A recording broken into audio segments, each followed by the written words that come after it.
ஊடகங்கள் நடத்திய கருத்து கணிப்பு இல்ல, அது மோடியோட கருத்து கணிப்பு. இதுதான் வந்து சரியான நம்பர்ஸ் அப்படின்றது எடுத்துக்க முடியாது. You have to take it with a pinch of salt அப்படின்வாங்க. நல்ல ஜால்ரா கோஷ்டி இல்லை யார் வந்து நல்லா ஒத்து உதுவோன்றதை பார்க்குறது ஒரு விஷயம் இருக்குது. நீ 300 நீ எழுதியப்பா, நான் 400 தரேன், நீ 500 ஆச்சு, நான் 600 கொடுப்பேன். ஊடகங்களை நோக்கி குறை சொல்றது. ரிபப்ளிக் என்ன நம்பர் கொடுப்பாங்கன்னு நீ யார் வேணாலும் கேளுங்க, 400 கொடுப்பாங்கன்னு எல்லாரும் சொல்லுவாங்க. வந்திருக்கக்கூடிய எல்லா நம்பர்ஸும் பாஜக என்ன ஃபிகர்ஸை கோட் பண்றாங்களோ அதை ஒட்டி தான் வந்திருக்கு. இந்த நம்பர்ஸ்லாம் எங்கேருந்து வராங்க? 50 தொகுதிக்கு மேலே இப்போதான் எலெக்ஷனே முடியுது, எப்படி half an hour ரிசல்ட்ஸை ரிலீஸ் பண்ணுறாங்க? நான் பார்த்த வரைக்கும் எங்கேயுமே கேட்டது இல்லையேங்கிற ஒரு விஷயம். ஆக்சுவலி ஒரு மூடு தான், மேபி தப்பாகவும் இருக்கலாம் சரியாகவும் இருக்கலாம். அவங்க அதனால சொல்லும்போது சொல்லுவாங்க இது ப்ளஸ் ஆர் மைனஸ். இல்லை நான் என்ன கேட்கணும், உங்ககிட்ட கேட்டிருக்காங்களா யாராச்சும் ஓட்டு போட? எங்கிட்ட கேட்டது, உங்ககிட்ட கேட்டிருக்காங்களா? எனக்கும் அந்த மாதிரி ஒரு அனுபவம் இல்லை. பிஜேபி கம்ஃபர்டபுளாக வின் பண்ணிடுங்கன்னு ஒன்று இருந்துச்சு. 2 ஃபேஸ் முடிஞ்சதுக்கப்புறம் இல்லை பிஜேபிக்கு ஏதோ பிரச்சனை இருக்குது, நம்பர்ஸ் கம்மியாகும்னாங்க. 4th ஸ்டேஜ் வரப்போ பார்த்தீங்க அப்படின்னா 270லாம் வாய்ப்பே இல்லை, 250க்கு வந்துடும் பிஜேபின்னாங்க. இப்போ என்னென்னா இப்போ வந்திருக்க எக்ஸிட் போல் நம்பர்ஸ் அந்த மூடுக்கு ஏற்ற மாதிரி இல்லை. சொன்ன ஒவ்வொரு ஃபேஸ் முடிஞ்சதற்கு பிறகாக ஒவ்வொரு மாதிரி பேசுறதுங்கிறது தமிழ்நாட்டில் தென்னிந்தியாவில் மட்டும் பேசுபொருளாக இருந்ததா, இல்லை உண்மையாலுமே வட இந்தியாலையும் அப்படிதான் இருந்தது? உங்களுக்கு பிஜேபியாலேயே ஒரு நேரட்டிவை பெருசாக செட் பண்ண முடியல தேர்தலில். பிஜேபியே வந்து பார்த்தீங்கன்னா ஒவ்வொரு ஃபேஸுக்கும் ஒவ்வொரு விதமான நேரட்டிவை செட் பண்ண ஆரம்பிச்சாங்க. நார்த் இந்தியாவை பொறுத்தவரைக்கும் டிசைடிங் ஸ்டேட்ஸ் நம்ம வச்சுக்கோமே, இதில் வந்து பிஜேபிக்கு நெகட்டிவ்னு நம்ம பார்க்கணும்னு வச்சுக்கோங்களேன். எங்கே பார்க்கலாம்? பீகாரில் அவங்க ஒரு பிரச்சனை பண்ணாங்க. ஸோ அப்படி பார்த்தா அங்கே ஒரு சின்ன செட்பேக் இருக்கலாம்.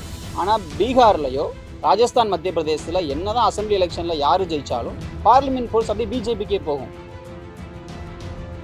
ரெண்டாவது உங்களுக்கு இந்த தேர்தல் ஆரம்பிக்கும் போதே பார்த்தீங்கன்னா பிஜேபி வந்து ஒரு சைக்கலாஜிக்கல் அட்டாக்கை வந்து ஆப்போசிஷன் மேல அடிச்சுட்டான். பட் பிஜேபி கிட்ட இருக்கிற ஒரு விஷயம் என்னன்னா, ஒரு விஷயம் அவங்களுக்கு சரியா போகல அப்படின்னா அதை அப்படியே கோர்ஸ் கரெக்ட் பண்ணி அதை மாற்றி வேற ஒரு இடத்துல இருந்து அதை டைவர்ட் பண்ணி கொண்டு போற அளவுக்கு அவங்க கிட்ட அந்த ரிசோர்ஸஸ் அந்த இதை எல்லாத்தையும் வச்சிருக்காங்க. அவங்க இஷ்யூஸ் வரும்போது அதை எப்படி அணுகணும், இந்த எலெக்ஷனுக்காக ஒர்க் பண்ணுறதுங்கிறது அவங்களுடைய மெத்தடாக இருக்குது. இதை வச்சுக்கிட்டு அதை ஜெயிக்கவே முடியாது. சுனிலோடைய இது வந்து ரோல் வந்து ஏன் ப்ராமினெண்ட்டாக இல்லை அப்படின்னு நான் பார்க்குறேன்னா, பட் இந்த எலெக்ஷனை பொறுத்த வரைக்கும் அந்த நிலைமையில இல்லை. பல இடங்களில் வந்து உங்களுக்கு காங்கிரஸ் ஒர்க்கர்ஸே வந்து கிரவுண்டில் பார்க்க முடியல. ரெண்டாவது அவங்க பார்த்தா கூட வந்து வேலை பார்த்தா கூட நீங்கள் பிஜேபி கிட்ட இருக்கக்கூடிய ரிசோர்ஸஸ் அவங்களால மேட்ச் பண்ண முடியல. தமிழ்நாட்டில் போட்டியிட்ட தொகுதிகளே 9 இருக்கு, ஆனால் அவங்க கொடுக்குற நம்பர்ஸ் வந்து 13, 14 கொடுக்கறதா இருக்கட்டும். இல்லை அதான் அது இந்த நான் ரவுடி தான் படத்தில் ராதிகா போடுவாங்கல்ல, உசைன் போல்ட் சாதனையே 10.3 தான், பரவாயில்ல 10 போட்டுக்கின்ற அந்த மாதிரி தான். அவங்க கிரெடிபிலிட்டி மேலே விழுற அடி இல்லையா? எங்கே சார் நீங்கள் வந்து கோடி மீடியான்னு அவங்கள பிராண்ட் பண்ணிட்டீங்க இப்போ வரைக்கும், அப்புறமா வந்து அவங்க மோடிக்கு சாதகம்னு சொல்லிட்டீங்க, அப்புறம் நீங்கள் அவங்கள்ட்ட போய் கிரெடிபிலிட்டியாக எதிர்பார்க்குறீங்க. அப்புறம் வணக்கம். 7 கட்டமாக நடைபெற்ற மக்களவை தேர்தலுக்கு பிறகாக நேற்று வெளிவந்த இருக்கக்கூடிய தேர்தலுக்கு பிந்தைய கருத்து கணிப்பு முடிவுகள் நாடு முழுக்க பெரும் பேசுபொருளாக மாறி இருக்கு. அது குறித்து நம்மளோட விவாதிக்கிறதுக்காக பத்திரிகையாளர்கள் ஷபீர் அஹ்மத் அண்ட் மனோஜ் நம்மளோட இணைஞ்சிருக்காங்க. இருவருக்கும் வணக்கம். வந்திருக்கக்கூடிய தேர்தலுக்கு பிந்தைய கருத்து கணிப்புகள் ஊடகங்கள் நடத்திய கருத்து கணிப்பு இல்லை, அது மோடியோட கருத்து கணிப்பு அப்படின்னு ராகுல் காந்தி சொல்லியிருக்காரு. 295ங்கிறது தான் என்னோட நம்பர், நீங்க எழுதி வச்சுக்கோங்க அப்படின்னு சொல்றாரு. கார்கேவும் அதே விஷயத்த அதற்கு முன்னாடி இந்தியா அலையன்ஸோட மீட்டிங்க்கு பிறகு பேசுறாரு. அவங்க இவ்வளோ ஸ்ட்ராங்கா இருக்கும்போது ஒட்டுமொத்த எல்லா தொலைக்காட்சிகளும் நடத்தின கருத்து கணிப்புகளும் 350+ங்கிற ஒரே நம்பரை பாஜக கூட்டணிக்கு கொடுத்துக்கிட்டே இருக்காங்க. அதை நம்பணுமா நம்பக்கூடாது? அது நீங்கள் நம்பணும் நம்பக்கூடாது அப்படின்றது அவங்கவுங்க தனிப்பட்ட விருப்பம். அதை வந்து அவங்க எப்படி பார்க்குறாங்க, அதை எப்படி புரிஞ்சுக்கிறாங்க அப்படின்ற அடிப்படையில். பட் பொதுவாகவே இந்த கருத்து கணிப்புகள் அப்படின்றது வந்து உங்களுக்கு தேர்தலுக்கு முன்னாடி வரக்கூடிய ஒப்பீனியன் போல்ஸ் வந்து ஆக்சுவலாக ரிசல்ட்ஸ் வரும்போது பார்த்தீங்கன்னா ஒரு பெரிய வித்தியாசம் அப்படின்றது இருக்கும். எக்ஸிட் போல்ஸ்லாம் வந்து ஓரளவுக்கு கொஞ்சம் கரெக்டாக இருக்கக்கூடிய ஒரு வாய்ப்பு இருக்குது அப்படின்றது தான் வந்து பொதுவாக சொல்லுவாங்க உங்களுக்கு. பட் இந்த எக்ஸிட் போல்ஸ்லேயும் வந்து உங்களுக்கு பார்த்தீங்கன்னா கடந்த முறையெல்லாம் வந்து பல எக்ஸிட் போல்ஸ் வந்து தவறாக போயிருக்குது. குறிப்பாக 2014க்கு பிறகு வந்து பல கம்பெனிஸ் வந்து இந்த எக்ஸிட் போல்ஸை வந்து எடுக்க ஆரம்பிச்சிட்டாங்க. அப்போது உங்களுக்கு 2014 ரிசல்ட்ஸே வந்து பல எக்ஸிட் போல்ஸ் வந்து சொன்ன நம்பர்ஸும் ஆக்சுவல் ரிசல்ட்ஸ் வந்த நம்பர்ஸும் வேறு. 2019லையும் வந்து ஒரு நம்பரை வந்து எக்ஸிட் போல்ஸில் ப்ரிடிக்ட் பண்ணுறாங்க, ஆனால் பிஜேபிக்கு 303 தொகுதிகள் அப்படின்றது வந்துச்சு. ஸோ அந்த டிஃபரன்ஸ்ங்கிறது கொஞ்சம் கம்மியாக தான் இல்லை, அந்த சென்டிமெண்ட்டை வந்து எக்ஸிட் போல்ஸ் எக்ஸாக்டாக கேட்ச் பண்ணல அப்படின்றது தான் வந்து இதில் இருக்கக்கூடிய மிக முக்கியமான பாயிண்ட். ஒரு விக்ட்ரி வரும் பிஜேபிக்கு அப்படின்றது வேற, ஒரு பெரிய அளவுக்கு ஒரு மேசிவ் விக்ட்ரி வரும் அப்படின்றதுக்கும் வந்து ஒரு வித்தியாசம் இருக்குது. அப்போது உங்களுக்கு சமீபத்திய உதாரணம் வந்து கர்நாடகாவில் வந்த எல்லா எக்ஸிட் போல்ஸும் வந்து உங்களுக்கு பிஜேபிக்கு ஒரு வாய்ப்பு இருக்குது அப்படின்றது பெருவாரியான எக்ஸிட் போல் சொன்னாங்க. அதுக்கப்புறம் காங்கிரஸுக்கு கொஞ்சம் வரும் அப்படின்னாங்க. பல எக்ஸிட் போல்ஸ் வந்து ஹங் அசம்பிளி அப்படின்னு சொன்னாங்க. பட் ரிசல்ட்ஸ் வரும்போது பார்த்தீங்கன்னா காங்கிரஸ் வந்து ஸ்வீப், வரலாறு காணாத ஒரு வெற்றியை வந்து காங்கிரஸ் அடைந்தது. அதே போல் உங்களுக்கு பீகார் எலெக்ஷன்லையும் பார்த்தீங்கன்னா அவங்க என்ன சொன்னாங்கன்னா பீகாரில் ஒரு ஹங் அசம்பிளி தான் வரும், பீகாரில் வந்து பிஜேபியோடைய கூட்டணிக்கு தான் வாய்ப்பு இருக்கிறதுனாங்க. அதுக்கப்புறம் பார்த்தீங்கன்னா ஜேடியு ஆர்ஜேடி கூட்டணிக்கு ஒரு பெரிய வெற்றி அப்படின்றது கிடச்சி. ஸோ எல்லா எக்ஸிட் போல்ஸையும் வந்து நாம் இதுதான் வந்து சரியான நம்பர்ஸ் அப்படின்றது எடுத்துக்க முடியாது. You have to take it with a pinch of salt அப்படின்வாங்க. இந்த நம்பர்ஸ்லாம் ஒரு சஜஷனாக நீங்கள் வச்சுக்கலாம், ஒரு சஜஷனாக நீங்கள் எடுத்துக்கலாம். ஆனால் இதுதான் உறுதியாக ரிசல்ட்ஸ் வரும் அப்படின்றது யாராலையும் சொல்ல முடியாதுன்றாங்க. இந்த தேர்தலை பொறுத்த வரைக்கும் உங்களுக்கு வந்து எக்ஸிட் போல் நம்பர்ஸ்லாம் வந்து பெரிய அளவுக்கு இருக்குது.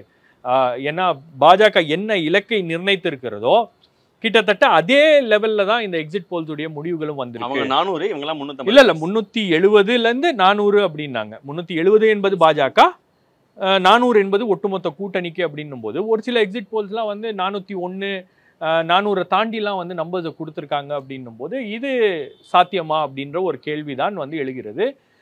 எதிர்கட்சியில் இருக்கக்கூடியவர்கள்லாம், எதிர்கட்சி முகாமில் எதிர்கட்சியை சப்போர்ட் பண்ணக்கூடியவர்கள்லாம் சொல்கிறது என்னன்னா இந்த அளவுக்கு ஒரு நம்பர்ஸ் வருவதற்கான வாய்ப்பு இல்லை. ஏன்னா களம் என்பது வேறாக இருந்தது. இந்த தேர்தல் ஆரம்பிக்கும் போது இருந்த நிலைமை அப்படின்றது வேற, தேர்தல் முடியக்கூடிய நிலைமையில் இது ஒரு க்ளோஸ் கான்டெஸ்டாக தான் பார்க்கப்பட்டுச்சு. இப்போ இதே எக்ஸிட் போல்ஸை எடுத்த கம்பெனிஸில் அந்த அந்த செஃபாலஜிஸ்ட் அப்புறம் இதை ட்ராக் பண்ணவங்கலாம் வந்து கொடுத்த பல பேட்டிகள்லேயே பார்த்தீங்கன்னா அவங்க இந்த அளவுக்கு உறுதியான நம்பர்ஸையும் வந்து அவங்க சொல்ல, இந்த அளவுக்கு உறுதியாக இருக்கும் அப்படின்றதெல்லாம் சொல்ல. உதாரணத்துக்கு பிரதீப் குப்தாவே வந்து ஒரு ட்வீட்டை வந்து சமீபத்தில் போட்டிருந்தாரு. பிஜேபிக்கு வந்து ஒரு 13 மாநிலங்களில் பிரச்சனையாக இருக்கிறது அப்படின்றத அவர் போட்டிருந்தாரு. அதுக்கப்புறம் உடனே அதை டிலீட் பண்ணிட்டாரு அப்படின்னு ஒரு சோஷியல் மீடியாவில் ஒரு கான்ட்ரவர்சி போயிட்டு இருந்துச்சு. அதுக்கப்புறம் வந்து பார்த்தீங்கன்னா இது ஒரு வேவ்லெஸ் எலெக்ஷன், இந்த எலெக்ஷனில் ஒரு வேவ் இல்லை, மோடிக்கு ஆதரவான ஒரு அலை என்பது இல்லை, பிஜேபிக்கு ஆதரவான ஒரு அலை என்பது இல்லை அப்படின்றது தான் கிட்டத்தட்ட எல்லாரும் அதே தான் பதிவு பண்ணாங்க. அப்போது அந்த அளவுக்கு எல்லாமே பேசிட்டு கடைசியில் நம்பர்ஸை கொடுக்கும்போது வந்து 370 380 400 அப்படின்னு கொடுக்கறது அப்படின்றது இது எப்படி சாத்தியமாகும் அப்படின்ற கேள்வியை தான் பலரும் எழுப்புறாங்க. உங்கள் கேள்வியை புரிஞ்சுக்கிறேன். நெக்ஸ்ட் நம்ம பேசுவோம். மனோஜ், இந்த எக்ஸிட் போல் முடிவுகள் வந்ததற்கு பிறகாக பாஜகவுக்கு எதிராக இருக்கக்கூடிய எல்லாருமே ஊடகங்களை நோக்கி குறை சொல்றது, அது ஒரு கோடி மீடியா, அங்கே எல்லாருமே இந்த மாதிரி தான் நம்பர்ஸ் கொடுப்பாங்க, என்ன 400ல் சுருக்கிட்டீங்க 700 கொடுக்க வேண்டியதானே அப்படிங்கிற ஒரு சில நகைச்சுவை விஷயங்கள் அப்படிங்கிற பல விஷயங்களை பேசுறத பார்க்க முடியுது. அண்ட் தென் ஊடகங்கள் மேலே இருக்கக்கூடிய கிரெடிபிலிட்டியும் ஒன்று. இன்னைக்கு 370 கொடுத்துட்டு இன்னும் 2 நாள் கழிச்சு ஒரு ரிசல்ட் வரும்போது அதில் வேற ஒரு ரிசல்ட் வந்ததுன்னா அவங்கள பார்க்குற பார்வை எப்படியா மாறுங்கிற விஷயத்தையும் சேர்த்து தான் அணுகுவாங்க. அப்படி இருக்கும்போது எல்லா ஊடகமும் ஒரு 350க்கு மேலே நம்பர்ஸை கொடுத்துட்டு எக்ஸிட் போல் முடிவுகள் இப்படிலாம் இருக்குது அப்படின்னு காமிக்கிறது நம்ம ஏற்றுக்கணுமா, இல்லை இவங்கெல்லாம் விமர்சிக்கிற மாதிரி அது மீடியா ஒரு சார்பாக இருக்கிறதுனால இந்த மாதிரி நம்பர்ஸ் இல்லை? ஆக்சுவலி இந்த எக்ஸிட் போல் பண்ணுறவங்க எல்லாருமே ஒரு 4-5 ஏஜென்சிஸ் இருக்காங்க. அந்த ஏஜென்சிஸ் என்ன பண்ணுறாங்கன்னா எல்லா டிவி சேனல்ஸ் கூடவும் எல்லா பிரிண்ட் மீடியா கூடவும் டைப் பண்ணிக்கிறாங்க. ஸோ அப்போ ஒரு எக்ஸிட் போல் அதை ஒரு 30-40 பேர் யூஸ் பண்ணுவாங்க. இப்போ தமிழ்நாட்டுக்கே பார்த்தீங்கன்னா தந்தி டிவி யூஸ் பண்ணுற அதே எக்ஸிட் போல் இன்னும் சில கம்பெனிஸ்க்கும் விற்றுருப்பாங்க, வேறு சில ஊடகங்களுக்கும் விற்றுருப்பாங்க. ஸோ அப்படி பார்க்கும்போது எல்லாருக்குமே ஒரே மாதிரியான டேட்டா போய் சேர்றது ஆச்சரியம்ன்றது இல்லை. அண்ட் இன்னொன்று என்னென்னா ஒப்பீனியன் போல்ஸ்லையும் இதே நம்பரை ப்ரொஜெக்ட் பண்ணாங்க, ஆல்மோஸ்ட் இதே மாதிரியான ஒரு நம்பரை ப்ரொஜெக்ட் பண்ணிட்டாங்க. அண்ட் அதுக்கு பிறகு நடந்த பல்வேறு கட்ட விஷயங்களில் கூட பார்த்தீங்க அப்படின்னா இதே நம்பர்ஸ் தான் வருன்ற மாதிரியான ஒரு விஷயத்தை பாஜக கண்டினியூஸாக முன்னெடுத்துகிட்டே இருக்குது. அப்போ இதை ரிவர்ஸ் பண்ணுறதுக்கு இவங்கெல்லாம் யோசிப்பாங்க. இந்த நம்பரை மேசிவாக நம்ம ஒன்று கொடுத்துருக்கோம், இல்லை ஒரு பர்டிகுலர் நம்பர் கொடுத்துருக்கோம், அதை ரிவைஸ் பண்ணணுமா அப்படின்ற யோசனை இருக்கும். அப்போ அதை கீப்பப் பண்ணணும் தான் பார்ப்பாங்க. அண்ட் அதை வந்து எப்படியாச்சும் மெய்ப்பிச்சிடணுன்ற அளவுக்குள்ள தான் அவங்க அந்த போலையே அணுகுவாங்க.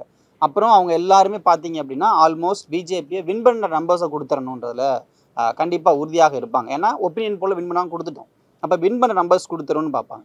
இதில் யார் வந்து நல்ல ஜால்ரா கோஷ்டி, இல்லை யார் வந்து நல்லா ஒத்து ஊதுவோன்றதை பார்க்குற ஒரு விஷயம் இருக்குது. நீ 300 நீ எழுதியப்பா, நான் 400 தரேன், நீ 500 சரி நான் 600 கொடுப்பேன், இல்லை நான் 1000 கொடுப்பேன் அப்படின்னு எழுதுறது தான் இங்கே விஷயமாக இருக்கிறது. ஏன் அப்படி இப்போ ரிபப்ளிக் என்ன நம்பர் கொடுத்தாங்க, ரிபப்ளிக் என்ன நம்பர் கொடுப்பாங்கன்னு நீ யார் வேணாலும் கேளுங்க, 400 கொடுப்பாங்கன்னு எல்லாரும் சொல்லுவாங்க. ஏன்னா அது சார்பு அப்படின்னு எல்லாருக்கும் தெரியும். இந்தியாவோட என்ன கொடுப்பாங்க, கருத்து கணிப்பாங்க. இல்லை ரிபப்ளிக் 2 கருத்து கணிப்பு, டைம்ஸ்னோ 2 கருத்து கணிப்பு.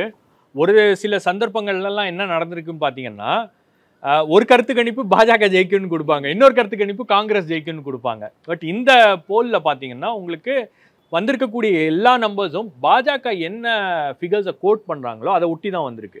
நீங்கள் இந்த ஒப்பீனியன் போல்ஸ் கூட பார்த்தீங்கன்னா ஜனவரி மாதத்தில் எடுத்திருக்கக்கூடிய ஒப்பீனியன் போல்ஸ்லாம் பார்த்தீங்கன்னா உங்களுக்கு மேக்ஸிமம் சீட்ஸ் பிஜேபி வரும்னு கொடுப்பாங்க.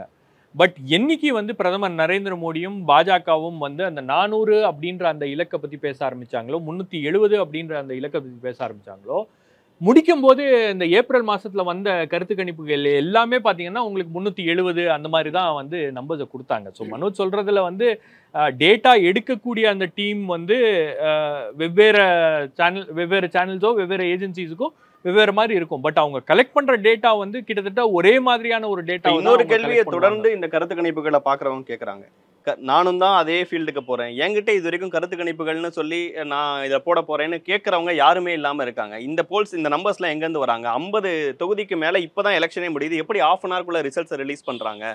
இதெல்லாம் உண்மையாலுமே எடுக்கிறது தானா இல்ல கட்டமைக்கப்படுறதாங்கிற கேள்வியும் இருக்கு. அதை பத்தின உங்க பார்வை? ஆக்சுவலி இந்த சாம்பிள் கலெக்ஷன் இருக்குல்ல, அது வந்து நம்ம கண்டிப்பா பார்க்க வேண்டிய ஒரு விஷயம் தான்.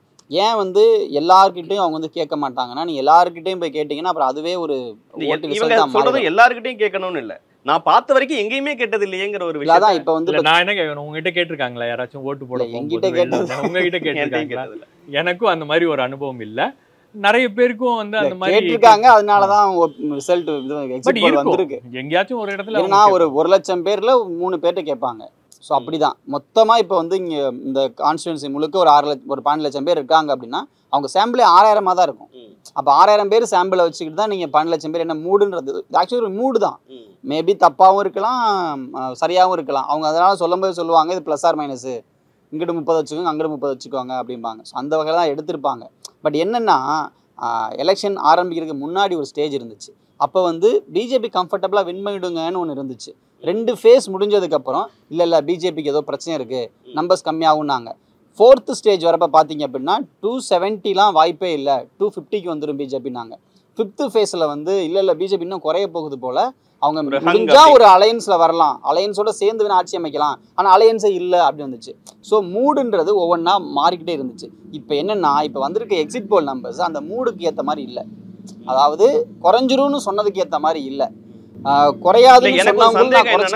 சொன்ன ஒவ்வொரு ஃபேஸ் முடிஞ்சதற்கு பிறகாக ஒவ்வொரு மாதிரி பேசுறதுங்கிறது தமிழ்நாட்டுல தென்னிந்தியால மட்டும் பேசுபொருளா இருந்ததா இல்ல உண்மையாலுமே வட இந்தியாலையும் அப்படிதான் இருந்தது? இல்ல வட இந்தியாவிலேயே நீங்க பிரசாந்த் கிஷோர் வந்து என்ன சொன்னாரு, பிஜேபி அதிக சீட்ஸ்ல ஜெயிக்கிறதுக்கு வாய்ப்பு இருக்கு, ஆனால் பிரதமர் நரேந்திர மோடியுடைய அந்த இமேஜ் அப்படின்றது சரிந்திருக்கிறது அப்படின்னு அவர் சொல்றாரு. ஆனால் இப்போ இந்த எக்ஸிட் போல் ரிசல்ட்ஸ்லாம் வந்ததுக்கப்புறம் பிரதமர் நரேந்திர மோடியுடைய இமேஜினால தான் இவ்வளவு சீட்ஸ் வருது அப்படின்னு சொல்கிறாங்க.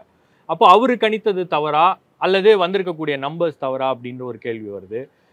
சஞ்சய் குமார் சிஎஸ்டிஎஸ் உடைய செஃபாலஜிஸ்ட்டு அவங்க நம்பர்ஸை ப்ரிடிக்ட் பண்ண மாட்டாங்க, அவங்க ஓட் ஷேரை ப்ரிடிக்ட் பண்ணுவாங்க. அவங்க அவர் பேசும்போது ஆஜ்தக்கில் தான் பேசினாருன்னு நினைக்கிறேன். அவர் பேசும்போது ஒரு விஷயத்த என்ன சொல்கிறாருன்னா, இந்த எலெக்ஷனில் ஒரு வேவ் அப்படின்றது இல்லை, பாஜகவுக்கு ஆதரவான ஒரு அலை என்பது இல்லை. ஸோ பாஜக 272 தொகுதிகளை கிராஸ் பண்ணுறதே வந்து ரொம்ப கஷ்டம், கிட்டத்தட்ட அந்த ரேஞ்சில் தான் இருப்பாங்க அப்படின்னு தான் அவர் சொன்னார். இந்த வேவ்லெஸ் எலெக்ஷன் வந்து எந்த பக்கம் வேணாலும் டிரான்ஸ்ஃபர் ஆகலாம்ல அந்த ஓட்ஸ். அப்போ அதுதான் உங்களுக்கு அந்த அந்த அந்த கணிப்பு தான் வந்து அவங்க தேர்தலுக்கு முன்னாடி வந்து செய்ய தவறி விட்டார்கள். தேர்தலுக்கு முன்னாடி அவங்க கிட்ட டேட்டா இருக்கு, பட் அந்த டேட்டாவை வச்சுட்டு அவங்க பேசும்போது அப்படின்றது வந்து பார்த்தீங்கன்னா உங்களுக்கு ரொம்ப ஆம்பிகுவஸாக தான் பேசுனாங்க. பட் இப்போ இந்த டேட்டா வந்ததுக்கு பிறகு எக்ஸிட் போல்ஸ் அப்படின்றது வெளியே வந்ததுக்கு பிறகு இந்த நம்பர்ஸ்லாம் பார்த்தீங்கன்னா ஐடென்டிக்கலாக இருக்குது, எல்லாமே ஒரே மாதிரி நம்பர்ஸ் இருக்குது. எனக்கு ஒரு எனக்கு ஒரு வட இந்தியாவிலேருந்து ஒரு சேனல் ஒரு நண்பர் வந்து கூப்பிட்டுருந்தாரு, ஒரு லிஸ்ட்டு அமுச்சு இந்த தொகுதியிலாம் யார் ஜெயிப்பாங்கன்னு சொல்லுங்கள். நான் கேட்டேன் எதுக்கு அப்படின்னா, இது ஒரு எக்ஸிட் போலுக்கு தான் நாங்கள் எடுக்கிறோம் அப்படின்ற மாதிரிலாம் வந்து உங்களுக்கு அப்படிதான் வந்து டிஸ்கஸ் பண்ணி பண்ணுவாங்க. ஒரு நம்பர்ஸை வந்து ஒரு ஏஜென்சி கொடுக்கும், இந்த நம்பர்ஸ் வந்து கரெக்டா இருக்கா இல்லையா அப்படின்றத கிராஸ் வெரிஃபை பண்ணுவாங்க. அந்த கிராஸ் வெரிஃபை பண்றதுக்கான டைம் வந்திருக்கா என்னன்னு தெரியல. ஒரேதாவது இந்த நீங்க சொன்னீங்க வட இந்தியால இந்த மாதிரி ஒரு டிஸ்கஷன்ஸ் வந்திருக்குன்ட்டு. மனோஜ், உங்களுக்கு கிடைச்சிருக்கக்கூடிய தகவல், நீங்க ஒரு டெல்லியில ஒர்க் பண்றவர், அங்க பேசும்போது நண்பர்கள் அந்த மாதிரி தான் சொல்றாங்களா? இல்ல இப்போ வந்து ஒயர் மாதிரியான ஊடகங்கள் இல்ல ஸ்க்ரால் மாதிரி ஊடகங்கள்லாம் உத்தரப்பிரதேசம் போய் நிறைய ஃபீல்டு சர்வீஸ்லாம் பண்ணியிருந்தாங்க. அங்கே வந்து இந்த அளவுக்கான ஒரு எழுச்சி இல்லை பிஜேபிக்கு நெகட்டிவாக இருக்குது அப்படின்றத பதிவு பண்ணியிருந்தாங்க. ஆனால் யூபிஐ தாண்டி மற்ற இடங்கள் எனக்கு தெரிஞ்ச அவ்வளோ பெரிய ஒரு பிஜேபிக்கு இம்பேக்ட் பண்ணுற அளவுக்கானதா பெரிய எதுவும் இல்லை. பாசிட்டிவா ஆமாம். இப்போ வந்து மொத்தமாக மாற்றிடும் அப்படின்ற ஒரு இடத்துல இருந்து சொல்கிறேன். இப்போ நீங்கள் வந்து நார்த் இந்தியாவை பொறுத்தவரைக்கும் டிசைடிங் ஸ்டேட்ஸ் நம்ம வச்சுக்கோமே, உத்தரப்பிரதேசம், ராஜஸ்தான், மத்திய பிரதேசம், குஜராத், மகாராஷ்டிரா, பீகார் அண்ட் நீங்கள் ஜார்க்கண்ட், ஹிமாச்சல் வச்சுக்கிட்டா கூட இதுதான் முக்கியமான பெரிய ஸ்டேட்ஸ்ன்ற ஒரு நம்பர்ஸ் அதிகமாக இருக்குது. இதில் வந்து பிஜேபிக்கு நெகட்டிவ்னு நம்ம பார்க்கணும்னு வச்சுக்கோங்களேன். எங்கே பார்க்கலாம்?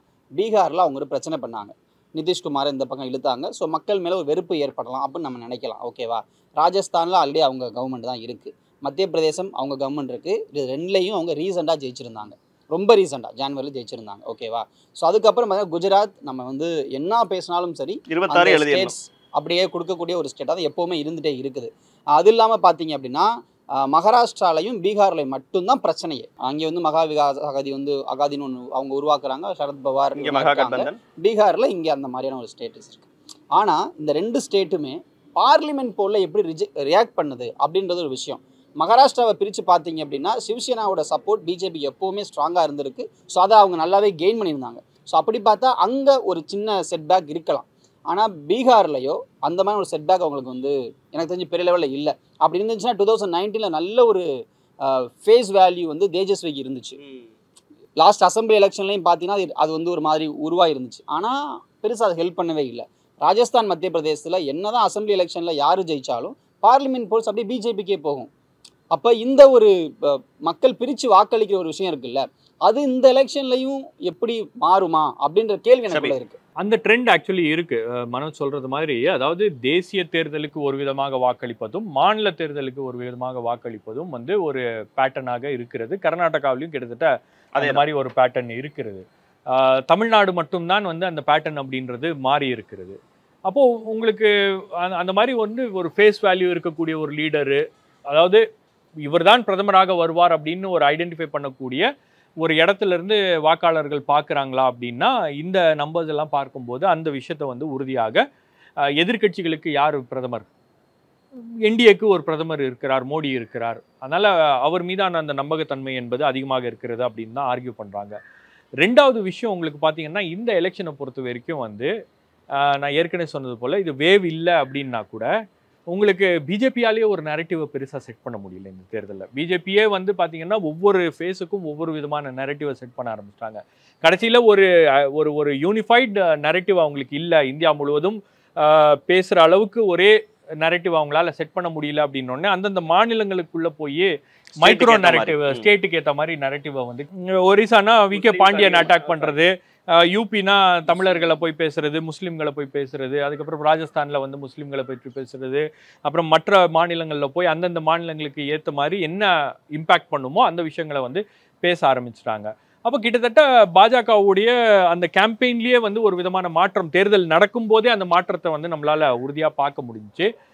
இன்னொரு விஷயம் நீங்கள் பார்த்தீங்கன்னா, எதிர்கட்சிகள் பாஜக மீது இருந்த அந்த அதிருப்தி, உங்களுக்கு வேலை வாய்ப்பு, விலைவாசி உயர்வு, ஜிஎஸ்டி, அதுக்கப்புறம் வந்து உங்களுக்கு ரிசர்வேஷன், பாஜக மீண்டும் வந்தால் எடுத்துப்பாங்க, அதுக்கப்புறம் வந்து நாம் கான்ஸ்டியூஷனை காப்பாற்றணும், அரசியலமைப்பு சட்டத்தை காப்பாற்றணும் அப்படின்ற அந்த விஷயங்கள்லாம் வந்து வாழ்வாதார பிரச்சனைகள்லாம் வந்து மக்கள் பேச ஆரம்பித்த உடனே தான் ஆப்போசிஷனே ரியலைஸ் பண்ணுது, ஆஹா இந்த மாதிரியான பிரச்சனைகள்லாம் மக்கள் பேசுகிறாங்க. இப்போ நீங்கள் யோசிச்சு பாருங்க, பேசி மக்கள் அதுக்கப்புறம் பேச ஆரம்பிப்பாங்க. அதான் சொல்கிறேன், இப்போ இந்த தடவை மக்கள்லாம் அதை பேசுகிறாங்கன்னு உடனே அது ஆப்போசிஷனே ரொம்ப லேட்டாக கேட்ச் பண்ணி தான் உங்களுக்கு ரெண்டாவது ஃபேஸுக்கு அப்புறம் தான் ஆப்போசிஷனுடைய கேம்பெயினே கொஞ்சம் இந்த விஷயங்கள்லாம் வந்து அவங்க கையில் எடுக்கிறாங்க. நீங்கள் ராகுல் காந்தி வந்து ஆரம்பத்திலேயே போய் கான்ஸ்டியூஷன் எடுத்துகிட்டு பேசலையே, இந்த விஷயங்கள்லாம் கிரவுண்டில் இருக்குது, இதெல்லாம் பெரிய அளவுக்கு வந்து ஒரு இம்பாக்ட் கிரியேட் பண்ணுதுன்னு அவர் கான்ஸ்டியூஷன் எடுத்துகிட்டு போய் பேசுகிறாரு. பட் இதெல்லாம் ஒரு பெரிய இம்பாக்டை கிரியேட் பண்ணியிருக்கு. பட் அதை ஒட்டுமொத்தமாக ஆப்போசிஷன் அதை கேபிட்டலைஸ் பண்ணாங்களா? இந்த அப்படி இருக்கும்போது 295ங்கிற நம்பர் அவங்க இவ்வளோ ஸ்ட்ராங்காக பேசுறதுக்கான ரீசன் என்ன? இல்லை, அதான் அவங்க ரீசெண்டாக ஒரு மீட்டிங் நடத்தினாங்க, அதாவது 1ஆம் தேதி. அந்த மீட்டிங்கில் எல்லா ஸ்டேட்ல இருந்தும் அவங்க லீடர்ஸ் எல்லாம் வர்றாங்க. ஸோ அவங்க ஒரு ஹோப் கொடுக்குறாங்கல்ல, அந்த ஹோப்ல இருந்து அவங்க சொல்கிறது தான். இப்போ யூபிஏ நீங்கள் எடுத்துக்கோங்க, அகிலேஷுக்கு வந்து நல்ல ஃபேம் அண்ட் பாப்புலாரிட்டி கெயின் ஆகிருக்கு. அது வந்து நீங்கள் வந்து லாஸ்ட் எலெக்ஷன்லேயே பார்த்தீங்க அப்படின்னா, 2019 எலெக்ஷன்லேயே பார்த்தீங்க அப்படின்னா, என்ன தான் அவங்களால ஜெயிக்க முடியலனா கூட அவங்க அலையன்ஸாக இருந்த பிஎஸ்பி ஒரு 10 இடத்துல கொண்டு வந்து வைக்க முடிஞ்சிச்சு. ஆனால் அது அப்படியே அசம்பிளி எலெக்ஷனில் பார்த்து நல்லாவே கன்வெர்ட் ஆயிருந்துச்சு. அகிலேஷுக்கு ஒரு ஃபேஸை கொண்டு வந்து ஈவன் தோ அவர் ஜெயிக்கிறதுக்கான வாய்ப்பு இருக்குன்ற அளவுக்கு கூட ஒரு ஃபெமிலியாரிட்டியை பில்ட் பண்ண முடிஞ்சுது. ஸோ அதுக்கப்புறம் நடந்த விஷயங்கள் எல்லாத்துலேயுமே அகிலேஷ் வந்து கண்டினியூஸாக ஒர்க் பண்ணிக்கிட்டே இருந்தார். அவர் வந்து காங்கிரஸ் கூட அலையன்ஸை சரியாக பேச முடியாதுன்னா கூட தன்னை முன்னிறுத்தி யூபியை முன்னிறுத்தி பேசிட்டே இருந்தார் கன்னியூஸாக. அந்த குழப்பம் அவரை பெருசாக அஃபெக்ட் பண்ணல. ஸோ அந்த நம்பிக்கை வந்து அவங்களுக்கு வந்து ஒரு 40 ஸ்டேட்டோட லீடர்ஸும் அவங்க ஒரு நம்பர்ஸை ஜெயிச்சிட முடியுங்கிற நம்பிக்கையோட இருக்காங்க. பட் அந்த எக்ஸிட் போல்ஸ்ல கொடுத்துருக்க நம்பர்ஸ் வந்து அதுக்கு ரொம்ப முரணா இருக்கு. இல்லை, இப்போ யூபியிலலாம் அதை கொடுக்க முடியாதுங்க. யூபியில் போயிட்டு எஸ்பி வந்து 40 ஜெயிச்சிரும்னு ஊடகங்களால் கொடுக்கவே முடியாது. கொடுத்தாங்கன்னா அங்கே நிலைமையே வேறாக இருக்கும். ஏன்னா நீங்கள் வந்து இன்னும் கொஞ்சம் விரிவாக சொல்லுங்க, புரியல எனக்கு நீங்கள் சொல்ற விஷயம். இல்லை, யூபியில் வந்து நீங்கள் யோகி ஃபேக்டரையும் மோடி ஃபேக்டரையும் புறந்தள்ளிட்டு எஸ்பிஐ வந்து ஜெயிச்சிரும். ஏன்னா நியர்பையில் அவங்க எந்த விக்டரியும் அடையலை. அப்படி இருக்கக்கூடிய சமயத்தில் இது நடந்துரும்னு ஊடகங்களால் சொல்லவே முடியாது.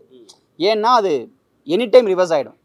ஏன்னா ஒரு எட்ஜில் நிற்கிற மாதிரியாக இருக்கும். அப்போ ஒரு சேஃப் கோலை, ஒரு சேஃப் சைடை ப்ளே பண்ணிட்டே இருப்பாங்க ஊடகங்கள். இல்லை ஒரு 15 சீட்டு வரும், ஒரு 20 சீட்டு வரும் ஏன்னா சொல்லலாம். அப்போ சொல்லிக்கலாம், இல்லை நாங்கள் 15னோ ஒரு 25 வந்துருச்சு அப்படி சொல்லிக்கலாம்ல. ஸோ அந்த மாதிரி தான் யூபி மாதிரியான ஸ்டேட்டில் ப்ளே பண்ணுவாங்க. ஸோ அதனால தான். ஆனால் அங்கே உள்ள லீடர்ஸை பொறுத்தவரை என்னென்னா அட்லீஸ்ட் ஒரு 30 சீட்டை பிஜேபி கிட்ட இருந்து பறிச்சிட முடியும்னு நம்புறாங்க. ஸோ இப்படி தான் ஒவ்வொரு ஸ்டேட்லையுமே நம்பர்ஸ் கொடுத்தாங்க. அதுதான் 295 கார்கே அன்னைக்கு ப்ரொஜெக்ட் பண்ணியிருக்கு. அரவிந்த் கெஜ்ரிவாலோட அரெஸ்ட் வந்து இந்த எலெக்ஷன்ல ஒரு மிகப்பெரிய விஷயமா டெல்லி, பஞ்சாப் உள்ளிட்ட இடங்கள்ல பேசப்படும், இல்லை அது வந்து ஒரு மிகப்பெரிய மாற்றத்தை ஏற்படுத்தும்னு பல பேரும் பேசினாங்க.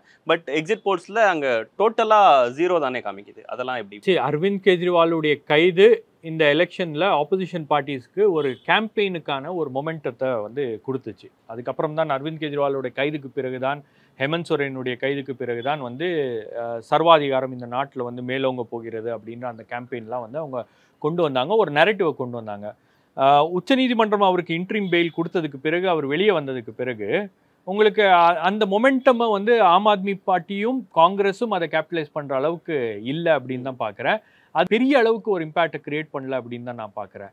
ஏன்னா உங்களுக்கு அரவிந்த் கெஜ்ரிவால் ஜெயிலில் இருந்திருந்தாருன்னா அரவிந்த் கெஜ்ரிவாலுடைய மனைவி வந்து வெளியே பிரச்சாரம் பண்ணுறது அது வந்து வேற விதமான ஒரு ஃபேக்டரை, வேற விதமான ஒரு சென்டிமெண்ட்டை கிரியேட் பண்ணியிருக்கும். பட் அரவிந்த் கெஜ்ரிவால் கரெக்டாக அந்த நேரத்தில் வெளியே வந்தது கொஞ்சம் ஒரு அதை வந்து அவரால் அதை ஒட்டுமொத்தமாக கேபிட்டலைஸ் பண்ணக்கூடிய ஒரு நிலையில் இல்லை.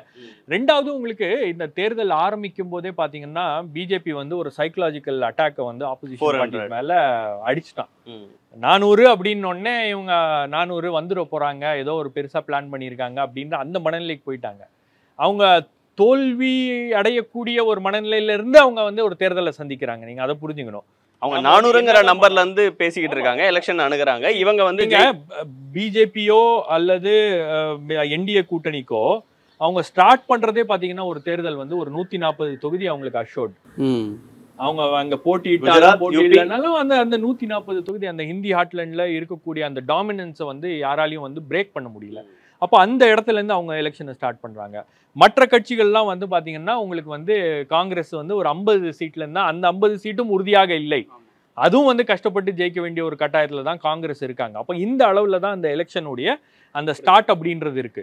அப்போ உங்களுக்கு ஒரு கேம்பெயின் ப்ராக்ரஸ் ஆகும்போது தான் ஒரு சில கட்டங்கள்ல தான் வந்து பிரதமருடைய பேச்சுல ஒரு சின்ன தடுமாற்றம் தெரிகிறது, ஒரு மாற்றம் தெரிகிறது அப்படின்னொடனே டக்குன்னு கொஞ்சம் மொமெண்டத்தை கிரியேட் பண்ண பாக்குறாங்க.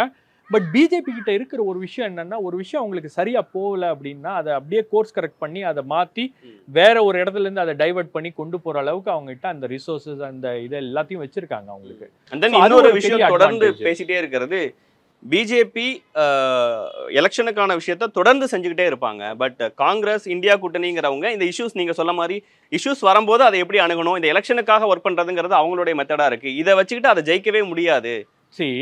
உங்களுக்கு காங்கிரஸுக்கு ஒரு ஸ்ட்ராட்டஜிஸ்ட் இருக்காரு சுனிலுடைய ரோல் இந்த எலெக்ஷன்ல என்னவாக இருந்துச்சு, எங்க அவர் வந்து ஸ்ட்ராட்டஜியை வந்து ஃபார்முலேட் பண்ணாரு, பிஹைண்ட் த சீன்ஸ் ஒர்க் பண்ணிட்டு இருந்திருக்கலாம். பட் அவருடைய ஸ்டாம்ப் எங்கேயாச்சும் இருந்திருக்கா அப்படின்னு பாத்தீங்கன்னா அது இல்லை. அவங்க வார் ரூம் போட்டு ஜெயராம் ரமேஷ் தான் வந்து இந்த ஸ்ட்ராட்டஜி, இந்த விஷயங்கள், நரேட்டிவ் செட் பண்றது, கேம்பெயின் இது பண்றது எல்லாமே அவர் தலைமையில தான் நடந்திருக்கிறது. சுனிலோடைய இது வந்து ரோல் வந்து ஏன் ப்ராமினெண்ட்டாக இல்லை அப்படின்னு நான் பார்க்குறேன்னா, அவர்கிட்ட சொல்லியிருக்காங்க இந்த மாதிரி நம்ம வந்து இது பண்ணணும், வேலை பார்க்கணும் எலெக்ஷனுக்குன்னா 3 மாதத்துக்கு முன்னாடிலாம் வந்து ஏதாச்சும் பண்ணோன்னா பார்க்க முடியாது. இந்த ஒர்க்கை ஒரு வருஷத்துக்கு முன்னாடியே நம்ம ஆரம்பிச்சிருக்கணும். எதிர்கட்சிகள் இந்த பிரச்சாரம், இந்த வேலைகள், ஒரு நரேட்டிவ் செட்டிங், இதை எல்லா விஷயங்களையும் வந்து ஒரு வருஷத்துக்கு முன்னாடி அவங்க பண்ணியிருந்தாங்கன்னா நாம் வந்து எலெக்ஷனை ஃபைட் பண்ணுற அளவுக்கு தயார் நிலையில் இருந்திருக்கலாம். பட் இந்த எலெக்ஷனை பொறுத்த வரைக்கும் அந்த நிலைமையில இல்லை. பல இடங்கள்ல வந்து உங்களுக்கு காங்கிரஸ் ஒர்க்கர்ஸே வந்து கிரவுண்டில் பார்க்க முடியல. ரெண்டாவது அவங்க பார்த்தா கூட வந்து வேலை பார்த்தா கூட நீங்கள் பிஜேபி கிட்ட இருக்கக்கூடிய ரிசோர்ஸஸ் அவங்களால மேட்ச் பண்ண முடியல. பிஜேபி வந்து ஒரு பூத்துக்கு வந்து ஒரு 25 பேர் வச்சிருக்கான்னு வச்சுக்கோங்க, ஃபோட்டோவோட போட்டு லிஸ்ட்டோட போட்டு எல்லாம் வச்சிருக்கான். காங்கிரஸ்ட்டு அந்த மாதிரி ஒரு செட்டப்பே கிடையாது. அவங்களெல்லாம் நீங்கள் போய் தேடி பிடிச்சி பூத்துக்கு வாங்க அப்படின்னு சொல்லிட்டு வர வச்சு அதுக்கப்புறம் இதெல்லாம் வந்து ரொம்ப கஷ்டமான வேலைகள். அப்போ இந்த அளவில் தான் அவங்களுடைய போல் மேனேஜ்மெண்ட் அப்படின்றதே இருந்திருக்கு. ஸோ பிஜேபிக்கு ஆல் அலாங் ஒரு அட்வான்டேஜ் இருந்திருக்கிறது அப்படின்றது உறுதி. எக்ஸிட் போல் அப்படிங்கிற ஒரு விஷயம் வரும்போது ஒரு நாடு முழுக்க பேசுபொருளாக மாறக்கூடிய ஒரு விஷயம், பங்குச்சந்தைகள் வரைக்கும் எதிரொலிக்கக்கூடிய ஒரு விஷயம். அப்படி ஒரு விஷயத்துல ஆனா எப்படி இவ்வளோ எரர்ஸ் நடக்குது? இல்ல அது ரொம்ப காமன் தான். தமிழ்நாட்டுல போட்டியிட்ட தொகுதிகளே 9 இருக்கு. ஆனா அவங்க கொடுக்குற நம்பர்ஸ் வந்து 13, 14 கொடுக்கறதா இருக்கட்டும். இல்ல அதான் அது இந்த நான் ரவுடி தான் படத்துல ராதிகா போடுவாங்கல்ல, உசைன் போல்ட் சாதனையே 10.3 தான், பரவாயில்ல 10 போட்டுக்கன்ற அந்த மாதிரி தான். போட்டுக்க காசா பணமா அப்படின்னு ஏன்னா யார் போய் கேள்வி கேட்க போறா? நாளைக்கு இந்தியாவோட டேயோ டைம்ஸ் நவ் டே போய் கேள்வி கேட்பீங்களா? நீ 370ன்னு போட்ட அவங்க கிரெடிபிலிட்டி மேல விழுற அடி இல்லையா? எங்க சார் நீங்க வந்து கோடி மீடியான்னு அவங்கள பிராண்ட் பண்ணிட்டீங்க இப்போ வரைக்கும். அப்புறமா வந்து அவங்க மோடிக்கு சாதகம்னு சொல்லிட்டீங்க. அப்புறம் நீங்கள் அவங்கள்ட்ட போய் கிரெடிபிலிட்டியாக எதிர்பார்க்குறீங்க. அப்புறம் நீங்கள் அவங்கள இப்போ கடந்த 10 வருஷமாக மீடியாக்கள் எல்லாம் மோடி வசம்னு சொல்லிட்டீங்களா இல்லையா? அந்த மோடி வசம் உள்ள மீடியாக்கள் மோடிக்கு தானே செயல்படும். அதானே நீங்கள் உங்கள் லாஜிக் படி. அப்போ ஆப்போசிட்டில் வேறு லாஜிக்கே இல்லை. அப்போ அவங்க அப்படி தான் இருப்பாங்க. அதை நீங்கள் நம்புறீங்க ஃபஸ்ட்டு. அப்புறம் அவங்க அப்படி கொடுக்காம வேற ஒரு நம்பரை கொடுத்தா தான் அதிசயம். 5 ஸ்டேட் போலில் காங்கிரஸ் ஜெயிக்கணும் அவங்க சொன்னதான் எனக்கு மிகப்பெரிய ஆச்சரியமாக இருந்துச்சு. ராஜஸ்தான், மத்திய பிரதேசம் ஆட்சி அமைப்பாங்க காங்கிரஸ் சொன்னப்பவே பெரிய ஒரு ஆச்சரியமாக இருந்துச்சு. ஆனால் அது நடக்கலை, அது வேறு விஷயம். ஸோ அப்படிப்பட்ட நேரத்தில் வந்து இந்த கிரெடிபிலிட்டியை பற்றிலாம் ஊடகங்கள் கவலைப்படுறதில்லை. ஏன்னா அது வந்து ஊடகங்கள் பண்ணுற கருத்து கணிப்பு இல்லை, அது ஒரு ஏஜென்சிஸ் பண்ணுறது. ஸோ ஏஜென்சிஸ்க்கு பணம் கொடுக்குறாங்க, வாங்குறாங்க. ஸோ அதுதான்.